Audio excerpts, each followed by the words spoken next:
Cheers. Good company. Yeah.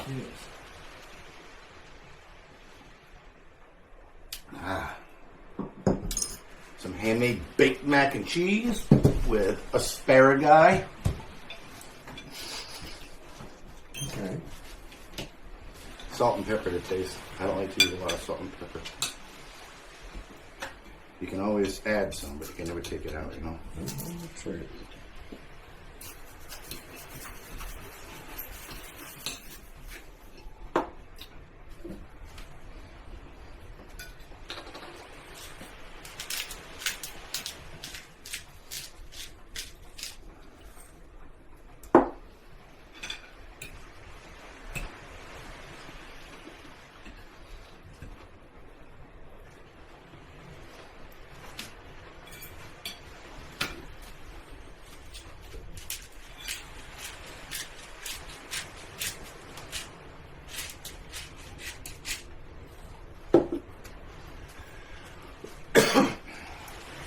You can sharpen the flavor by using Gruyere. You know, like if you want a sharper cheese flavor, you instead of using. So I used in this one mozzarella, Monterey Jack, and sharp cheddar. You can swap out the mozzarella for more sharp cheddar and or Gruyere. Or you can do the same with the Monterey Jack. But basically, you eliminate the mozzarella and add either more sharp cheddar or Gruyere instead, and you'll have a more sharper, cheesy flavor.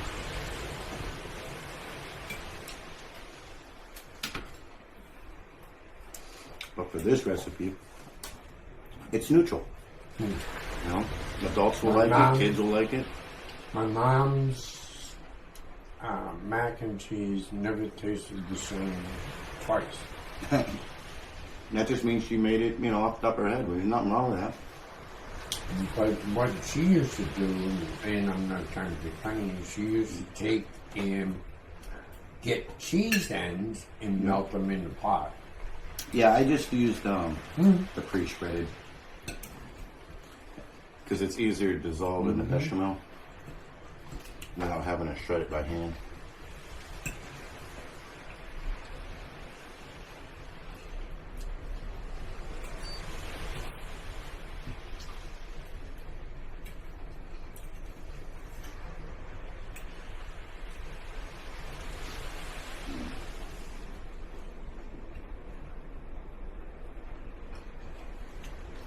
And the wine is our chocolate cherry wine. Made by Bungalow Country Wines. At Bungalow Country Wines. I used AI to make a theme song for it.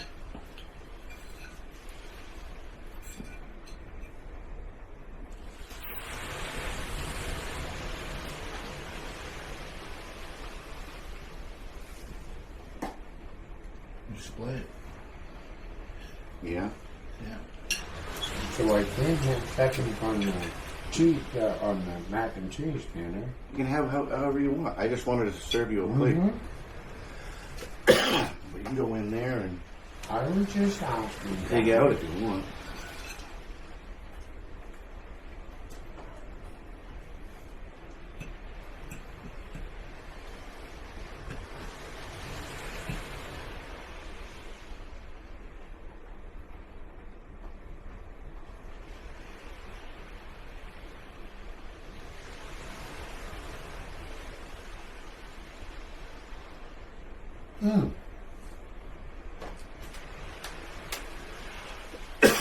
What's that? Remember the tree that we saw that has all the... Buoys there. Okay. It almost looks like someone tried to make a birdhouse out of it, but it's made I don't of have it on this. styrofoam, so they stopped. What happened?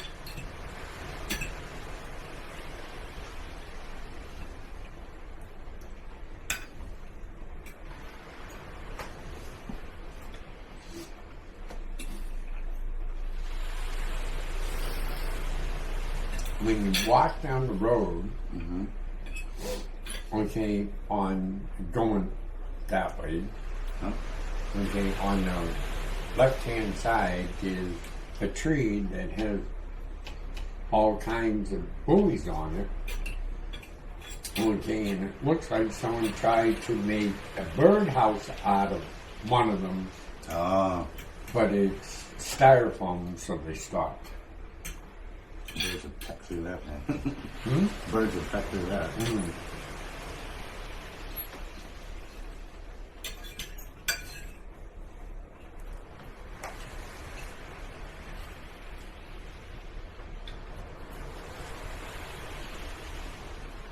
Plus, it doesn't make for a very good incubation.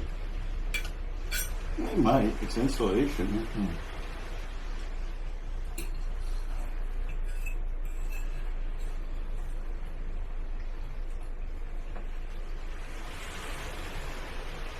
I don't know. There's a lot of air in styrofoam. That's why igloos can stay warm on the inside, because packed snow, has a lot of air pockets, which is what allows them to stay warm inside of it.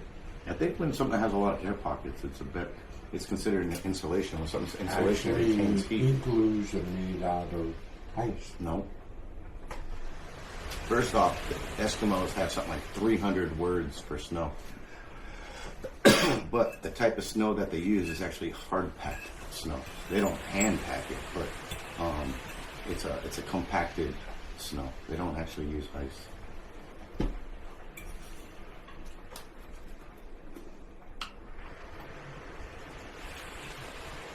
I'll Google it right now for you. Okay, but styrofoam air opposed in something in this manner is not good for incubation. You don't think so? No.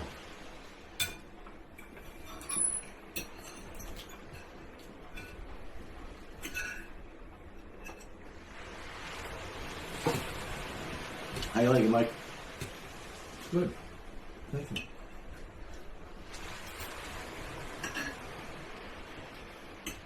Very neutral dinner, you know? Mm-hmm.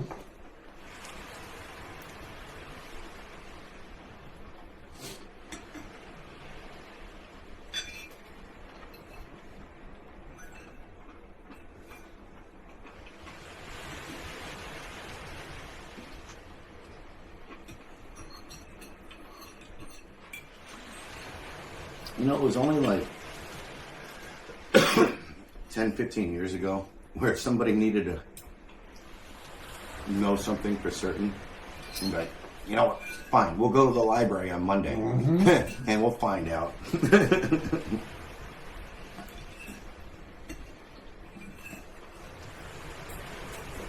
Now it's as simple as, hey Google, do Eskimos use ice or compacted snow to build their igloos?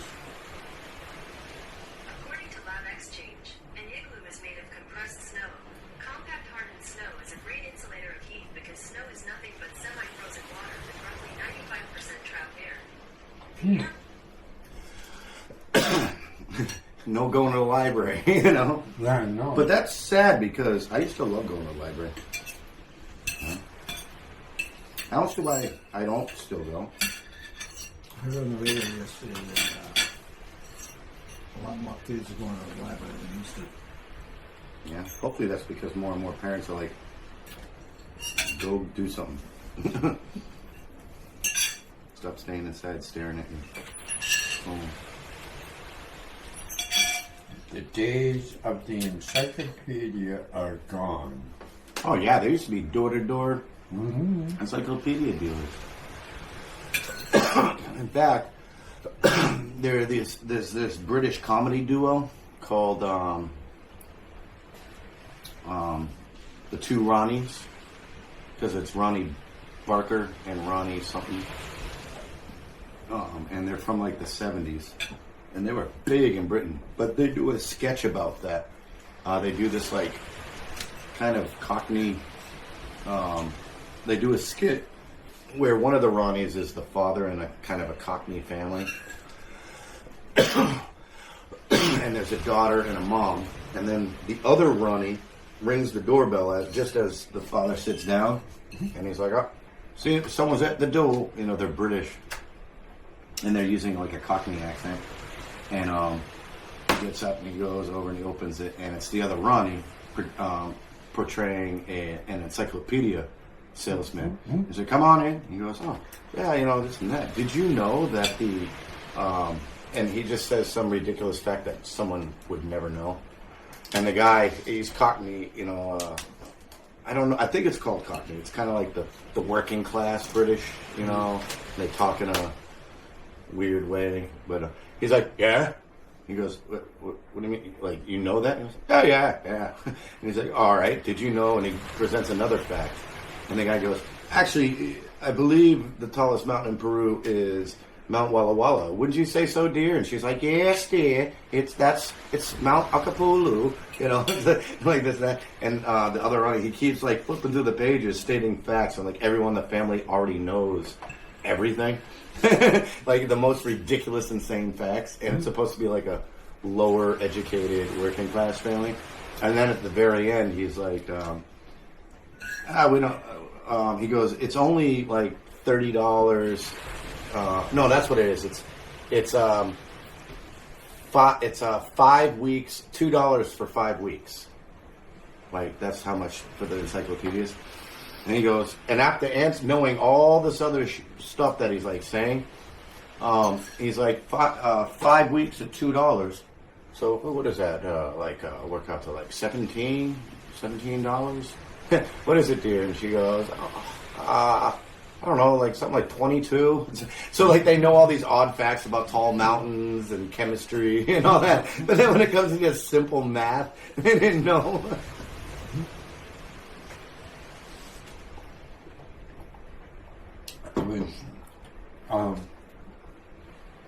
When I went for the walk this morning, there was 2 people. One was an elderly lady. It happens. Okay, and I said good morning. She said good morning. And then on the way back, I met one who's got this camera, a big long lens on it, everything else. Telephoto? Yep. Okay. Come on, gorgeous day turning out to be. Oh yeah. Oh yeah. Okay. It's like a typical Maine thing to say. Yeah. And okay, but that. Well, you can tell that one from Maine. There's a guy that used to live. I think I pointed him out to you before, but off the marsh there. There's no house there now though, but he lived off on the side there. My mom would tell a story about him. I forget how the story goes, but the whole point of the story is that the guy had said to her, and what sticks out in my mom's mind when she remembers it, is the fact that the story had something to do where the guy goes, and he slit his throat from ear to ear. Another main thing is that, what is it? You say it all the time. Can't get there from here. And there's a couple skits from like comedians that do the whole, like you got a bunch of college kids in a car and they're going to a cabin in the woods. They come across this like really old gas station and they're like, "Hey, how much farther to the something cabin?" He's like, "Oh, you don't want to go that way. Last year, 3 college kids went down that way and they never came back." Like, you don't want to go that way. You want to go that way. Can't get there from here. You know what I used to think was, so they say that the largest man-made structure is like the Hoover Dam, Burj Dubai, these kind of things, right? But my thought was, I believe that the largest man-made structure is the America's roadways. Like, not just America. Yeah, definitely. Yeah. In my mind, I would be like, because you can go from the tip of Alaska all the way down to the tip of South America without ever touching dirt. But it turns out that's not true. Just in the Panama Canal area, which is considered one of the most dangerous places in the world because a lot of cocaine and stuff is Yeah. done in there, and so drug lords like really fight over it. But the roads stop. You literally physically cannot drive No, you can't. from America down to the tip. You can't even drive from America to South America. No. I always thought that was weird. We have a whole continent down there, and the North America is only by a thin stretch of land. But you have to fly or take a boat. You can't drive from South America to North America. Yeah. I didn't know that.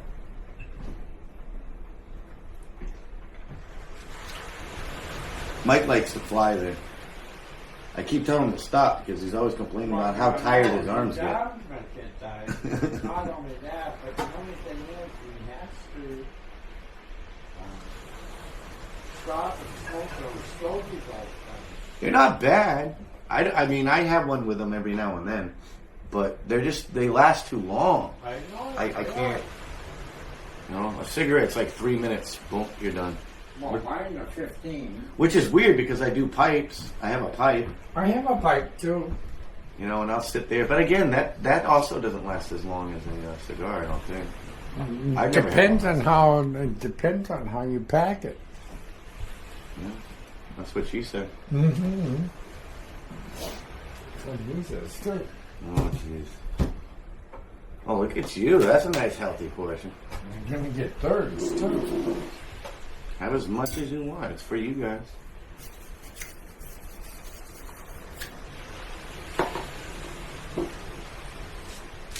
Mike snuck it in. I went to pick up my phone and call you, and he grabs the card. I'm like, all right, well, you know. Then I call, then I get to the reg. He's already fucking Yeah. sitting there paying for the damn thing. Well, the only thing is, I saw him walking to the register. I said, okay, well, I'm not late. Oh, I didn't know where you went. I knew where I went. And Billy Bob Hannigan knows where he went too. Mm-hmm. Doesn't mean I know. You know Billy Bob Hannigan? He's that guy. He's got the hair that's like, you know, got the ears. Mm-hmm. He's like yay high. You know? Uh-huh. Like yay high. Okay. Something. Walks around a lot. And when you pat him on the head, does he go down? I don't know. He wears shoes. That guy. That's right. Who has two thumbs and is named Guy? This guy. I'm the only one that can do that. For that joke. You know, people with the name Guy. Everyone says, who has two thumbs and blah, blah, blah? This guy. But I'm the only one that can be like, who has two thumbs and is named Guy? Mm-hmm. This guy. Yeah. You don't like the ends? Yeah. You're savoring them? Just a basic, simple garlic butter sauce. I charred the asparagus a little bit in a pan that had no oil, and it was on high. Mm-hmm. And put the asparagus in there, let them char up a little bit. Took them out, put in butter, olive oil, garlic, minced garlic. Sauteed that. I mean, I lowered the heat first. Right. And then I sauteed it until the garlic was fragrant. And then I added the asparagus back into the pan. Mm-hmm. Kind of tossed them around a little bit. Cooked them for like 8 minutes or so until they were fork tender with the lid on it. And just like occasionally like flop them, you know. They're a little bit, I mean, they're not bad. But they were more perfect when they were ready. But I didn't want to serve them just yet. So I kept them in the pan with the lid on it so they cooked a little bit longer. But they're not too soft. They're still, you know, a little firmness to them, but soft. I thought that was good. You heard this was delicious. Mm. It was your pick too. I wanted to just do like some baby carrots and a garlic butter sauce or something. Mm. If I had Grand Marnier, I would have made like a Grand Marnier sauce. But he said, no, something green. things don't get much greener than asparagus. Literally, it can turn your urine green because of all the chlorophyll in it. You would think spinach has more, but no, asparagus. You got a lot of chlorophyll in it. Chlorophyll? More like chlorophyll. What's the one? That one's from Adam Sandler. And then there's the Key and Peele one. Where, oh yeah, the math teacher is like, and this is the hypotenuse. And it's a sketch comedy show, Key and Peele. And the teacher goes, and this is the hypotenuse. And the guy goes, I wouldn't mind getting high on pot news. And then his buddy says it louder, just to repeat it, like, oh. And then the whole class starts laughing.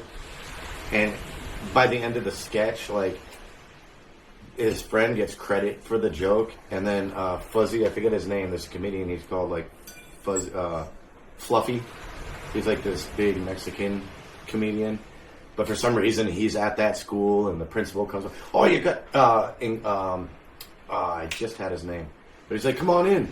You got to hear this joke. It's like a famous comedian. Just randomly in the school. Fluffy. Yeah, and he comes in. He's like, yeah, what is it? And he goes, I told the math teacher I wouldn't mind getting high on pot news. And he's like, oh, man, you want to come with me? I got a tour right now. I need an opener. And the whole time, the one that originally said the joke quietly to his friend says, but that's my joke. And the teacher keeps telling him to shut up. I'm like, shut up! You'll never be as funny as him. but it was my joke. Sounds like something I would do. Get high on pot news? No. It's my joke. Oh, yeah. What? Well, I can't start that. What's the other one? There's high on pot news, borophyll, chlorophyll. I forget what. There's a third one that people do.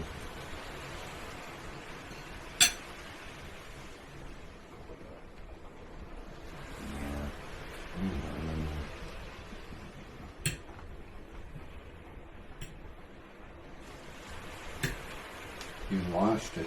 I lost it. You're gonna have to wash his mouth off with soap. That way you'll remember it.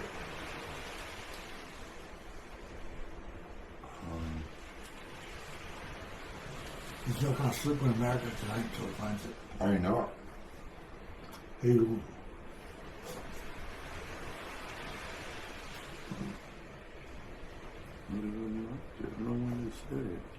I give up. I don't know. The reason I forgot is because I was about to say it, and then I didn't think it was appropriate for the channel. Why? Because I want the channel eventually to be all ages, and I can't be like sitting there swearing like I'm Well, that's a true. sailor every 2 times. And I what it was is, as it came to my head, I'm like, I don't know if that's appropriate. And then I listened to something you were saying, and then when you were done, I went back to thinking about it, but I forgot where it was. I lost Oh, it. so you got a brain fart. No, I got locked out of my mind palace. Brain fart. Oh, by the way, the word of, that's the other thing that's been bothering my mind. I couldn't. What's up? word. Google, what's word?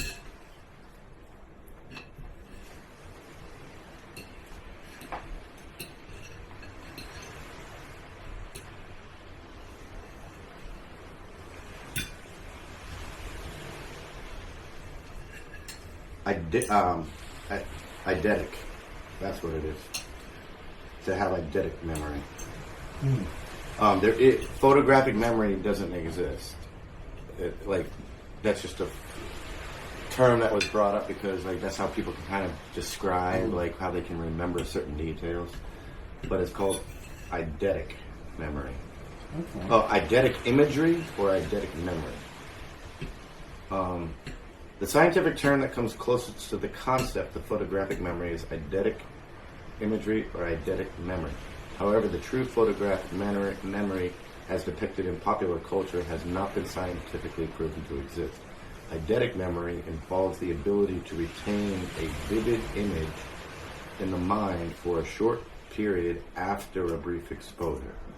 Obviously, on that, You can basically with this, you clearly would be able to remember more details than the average person on something that happened longer ago. But it's more a symptom of like you can read, look at a page. Like for instance, there's this guy. It's absolutely amazing. He draws city skylines to the perfection after viewing it for like a few minutes. So like in a YouTube video he did, they took him in a helicopter above, I think it was New York or LA, and they flew him around for like 5-10 minutes, and then when he landed, they had a canvas and he started drawing, and by the time he was done, they had taken photographs and stuff and they were comparing, you know, like, is it just a rough estimate? But it was like, no, like the right buildings and the right spot, that kind of, and he does it in that that line of sight kind of thing, where like an artist, if they're drawing a street, they'll put a point and then make it so that it goes this way, and then if a building is up, the angles go down to a center point. Like everything was done in the correct height ratios and all that. But yeah, so there's that, but it's not like he could retain that information for whatever. But eidetic memory, you can read a book and remember certain elements of plots that the average person would remember so many. You know, you read a book, like especially a fantasy novel, you remember certain battles and certain conversations, and to an extent. But with eidetic memory, for a short while after that, I mean, they can remember like almost full sentences, quote phrases and paragraphs, word for word, and all that. It's nuts. So, You said what- your buddy had it, right? Yeah. what is the operation that a doctor performs when you have appendicitis? Appendectomy. What is the operation when a person has tonsillitis? That's what I think. No, it would be. That's what it is. Is it? Oh, it seems too complex. Okay, so What is it legitimately? we're talking. It is okay. Okay, so what is it when a woman has a sex change operation?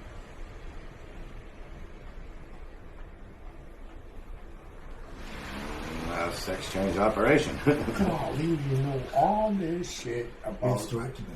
No, No, that's hysterectomies are- addictomy. Well, I knew that you were going to be doing something where it's like,